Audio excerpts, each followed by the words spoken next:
Time to hydrate, baby.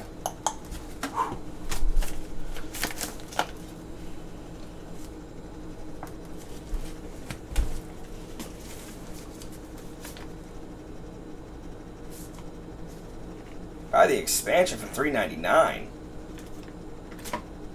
DLC is great. It's like having extra pieces of a video game that you can buy or download after you've already bought in the main game. Think of it like adding pizza toppings that you've already ordered. Sure, you got the slice, but now you've actually gotten more flavor, more stuff, and more fun. Some DLC is small, like new outfits or weapons, while others are huge, like entirely new storylines or worlds. Game developers use DLC to keep games fresh, even after it's been released. When a game hits the market, it's not the end, it's actually just the start of a bigger plan. Developers know people might finish the game in a few days, weeks, or hours, so instead of moving on to a new project, they just create more content, and that keeps players interested and spending more money. But DLC isn't just about money. Yeah, it is. It's also a way to fix mistakes or unfinished parts of the game. Sometimes developers run out of time or budget before launch, and DLC can even fill in the blanks, smoother things over, or even add things that they didn't make it into the original game. In a way, it lets developers update the story, the world, or even gameplay long after the launch. But DLC can be a double-edged sword. Some people love it, others feel like they're paying for stuff that should have already been included from the start. That's where things get controversial and intense. DLC wasn't always what it is today. One of the first real examples of DLC came in the early 2000s with the Sega Dreamcast. The Dreamcast let players connect to the internet and download extra content for games like Phantasy Star Online. It was a small and basic, but maybe just some weapons requests, but it was a huge step forward. Then came the original Xbox. Its online platform Xbox Live changed everything. Suddenly DLC was easier to find, make, and faster to download. Games like Halo 2 and Merch Assist offered new maps, weapons, and missions, and people were hooked. This was more than just new weapons. It was like getting a bonus chapter to a book you already loved. Once DLC became a hit, game studios realized that they could turn this into a regular part of their business. They didn't just release one game anymore. They released the game and then they sold the rest later.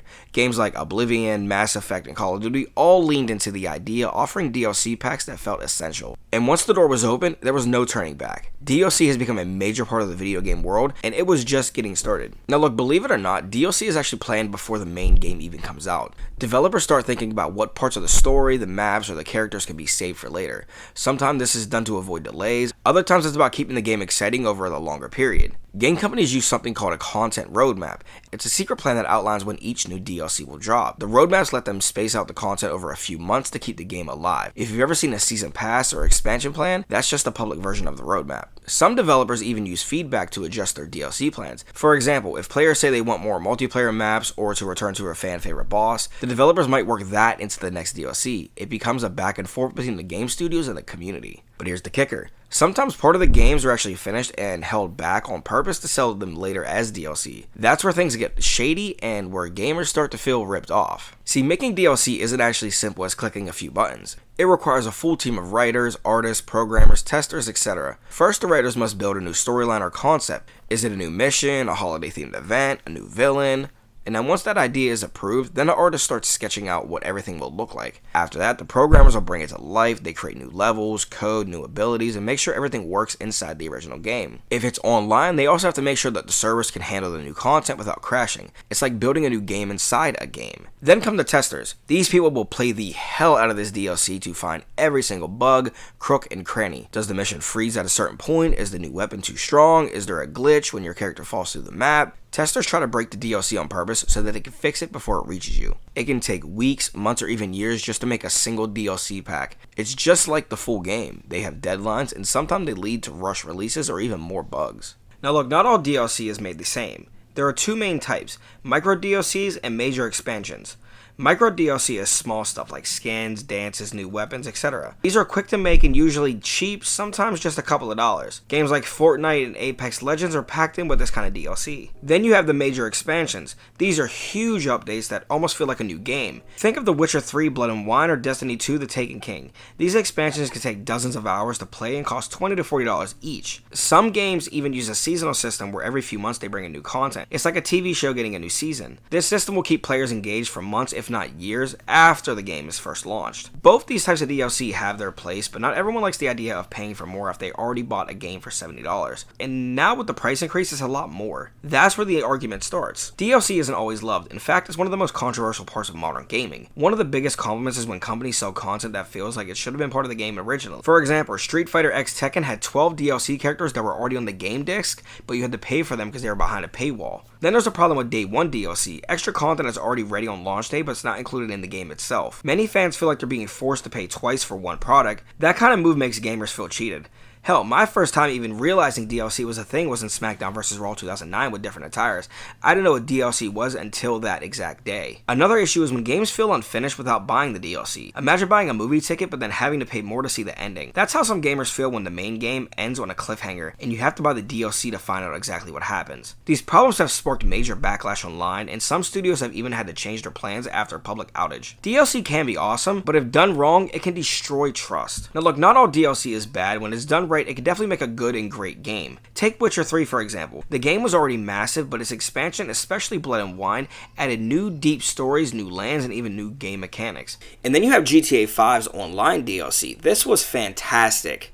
Rockstar gave players tons of free updates throughout GTA Online. These updates added new heists, cars, missions, and even new places like the Diamond Casino and the Cayo Perico Island. Each update gave players something fresh and fun to do. Now originally GTA 5 was supposed to have a main-based storyline DLC added to it, but GTA 5 Online was so powerful and so strong that Rockstar just started to maintain and only focus on online. Now look, that's not a bad thing because so many people and players were stuck on GTA Online that Rockstar actually made billions of dollars. Now that money is now helping pay for GTA 6. This is the next big game and is definitely going to be powerful as hell. Now GTA 5's DLC shows how powerful extra content can be, and fans are really hoping GTA 6 will do the exact same, maybe even better. And now speaking of Rockstar, then you had Red Dead Redemption Undead Nightmare. It was a complete game changer. The Wild West was suddenly filled with zombies, spooky towns, and even creepy new storylines featuring John Marston. It actually had a full game release. That's how big the update was. Players got new weapons, new missions, and even mythical creatures like the Four Horses of the Apocalypse. It was fun, weird, and unforgettable. Now what made it so special was how different it was playing the regular Red Dead versus Undead Nightmare. But it still stayed true to the Red Dead world.